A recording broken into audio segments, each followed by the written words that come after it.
tribulations d'un couple de magouilleurs installés en Chine. Dounia et Adnan Filali. Ces noms ne vous disent peut-être rien, mais vous allez découvrir, preuve à l'appui, comment ce couple de Marocains, aujourd'hui installé à Shenzhen en Chine, a barboté dans la pornographie et la fraude fiscale pour finir dans la diatribe visant les institutions marocaines. Tout commence au Maroc lorsque Dounia décide de publier un livre de blagues pour enfants, grâce au concours d'une entreprise de production marocaine, Nevastop Inc. Cette entreprise, aujourd'hui, n'existe plus. Mais après quelques recherches fouillées, il ressort tout simplement que Nevastop Inc. est une création de Adnan Filali, époux de Dounia, qui s'illustre comme elle par la diffusion d'affabulations sans fin sur sa chaîne YouTube Ni Hao TV.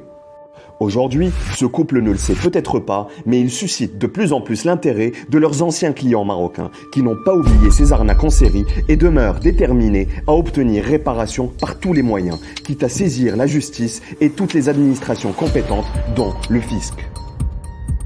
Mais avant d'aller plus loin, attardons-nous sur le fabuleux CV de Adnan Filali, alias Lord ADN, de son nom d'artiste épicurien qui se présente aujourd'hui comme un parangon de vertu en lutte ouverte contre les régimes dictatoriaux. Né en 1980, Adnan Filali est un ancien élève du lycée des Cartes à Rabat, un établissement de la mission française réservé aux enfants d'une certaine élite marocaine qui n'a pas vraiment l'habitude de regarder à la dépense. Il est le fils du septuagénaire Mohamed Filali, un ancien caricaturiste du quotidien L'Opinion, qui est devenu le pionnier de la presse jaune au Maroc et se rêvait en mania des médias à la façon Rupert Murdoch. Il a créé entre les années 80 et 90 une maison d'édition pour diffuser près d'une dizaine de tabloïds sensationnalistes et voyeuristes que les observateurs avertis ont fini par cataloguer comme une presse de caniveaux. Tout le monde se souvient encore des hebdomadaires controversés Al-CSI, Al-Muwatin CSI, Al-Khabar ou encore le journal médisant Al-Usbu' Al-Dahik qui ont activement participé à dévier les Marocains de la lecture de la presse de l'opposition démocratique avec la bénédiction de l'ancien ministre de l'Intérieur Driss Bosri qui fournissait à Mohamed Filali tous les appuis financiers nécessaires. Ce soutien financier lui a permis d'acquérir une belle villa au quartier résidentiel Hayriya d'Araba, où Adnan a passé les plus folles années de sa jeunesse dans une totale insouciance avant de virer sa cutie et d'adopter médiocrement la posture du Tché. Toujours est-il que selon les témoignages des vétérans de la presse nationale, le parcours professionnel de Mohamed Filali, ce père autodidacte originaire de la paisible ville d'Essaouira, est flou. Certains n'hésitent pas à affirmer qu'il a amassé une fortune colossale en faisant chanter dans ses publications de piètre qualité plusieurs personnalités publiques en diffamant leur vie privée.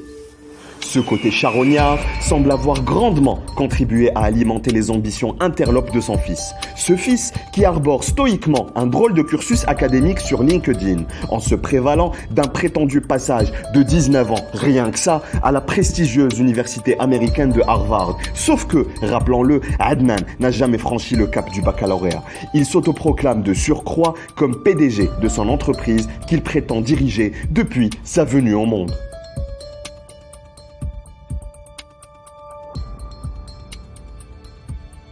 Une prédisposition au mensonge et à la tartufferie qui mènera bientôt Adnan Filali vers de sombres horizons.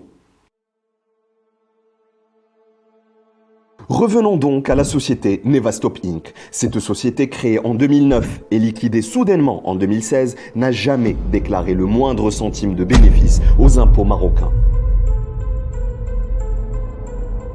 Cette société, aux allures de mastodonte, s'activait à la fois dans le street marketing, les médias et l'événementiel.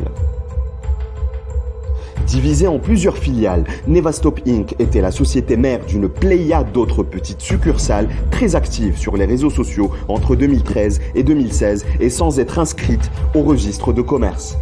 Il s'agit notamment de Extreme Impact, spécialisé dans la distribution de prospectus, Nevastop Édition, qui a édité le recueil de blagues puériles de Dounia Filali, Artsoft, une entreprise dédiée à la création de sites web et d'applications mobiles, Nevastop Production, qui s'active dans la production et l'audiovisuel, et enfin Event Now, qui propose l'organisation de tout type de festivités, dont des galas, des séminaires pour des opérateurs économiques et des mariages. Une soirée gratis gay.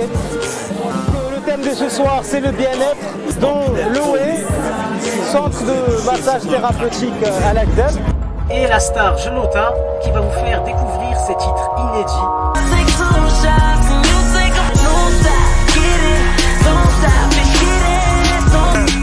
Straight, no other bitches. Tupac back, screaming that Tupac back. All eyes on me, better picture me from محال واش نكذب وبغيتها. يحارب الفساد والمفسدين contre la corruption.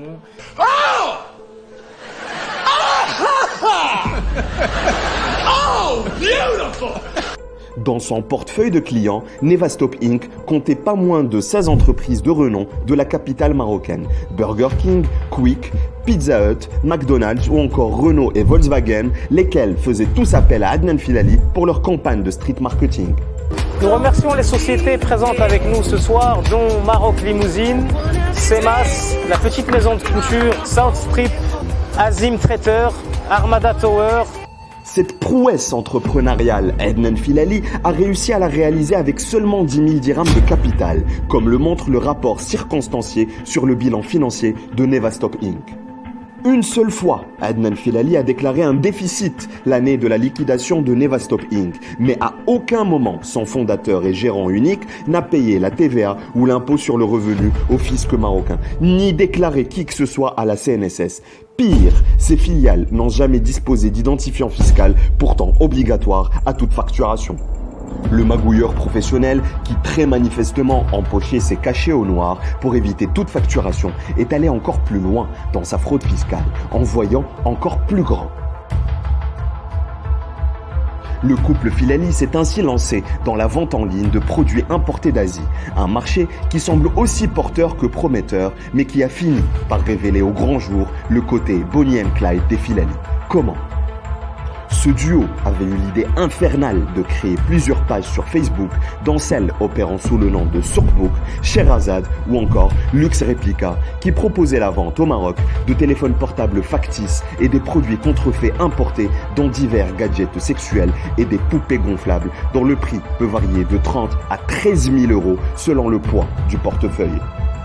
Ils n'hésitaient pas à utiliser de faux comptes et à promouvoir leurs marchandises à travers des capsules vidéo et l'affichage de contenus pornographiques pour hameçonner le client internaute et l'orienter vers leur boutique en ligne.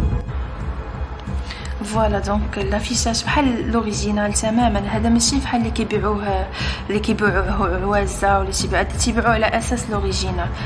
L'escroquerie a duré pendant longtemps, suffisamment pour qu'ils soient confrontés aux multiples acheteurs insatisfaits, près de 1500 personnes dont les réclamations restaient lettres mortes. Ces derniers ont décidé de s'organiser en collectif pour agir.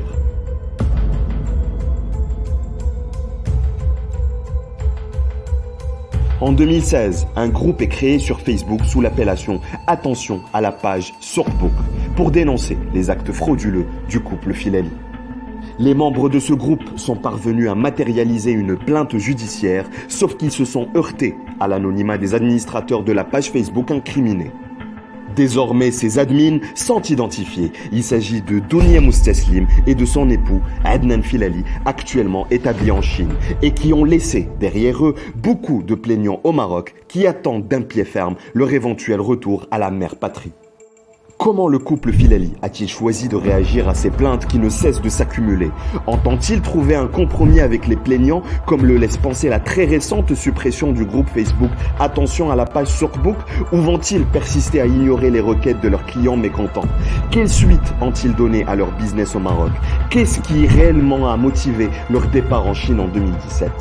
Ce sont là autant de questions qui renferment chacune des éléments de réponse explosifs et que nous vous promettons de continuer à vous révéler preuve à l'appui au cours de notre prochaine vidéo. Restez à l'écoute des tribulations du couple Filali qui pense faire un jour fortune comme Mohamed Filali en se servant de YouTube pour distiller leurs propos marginaux.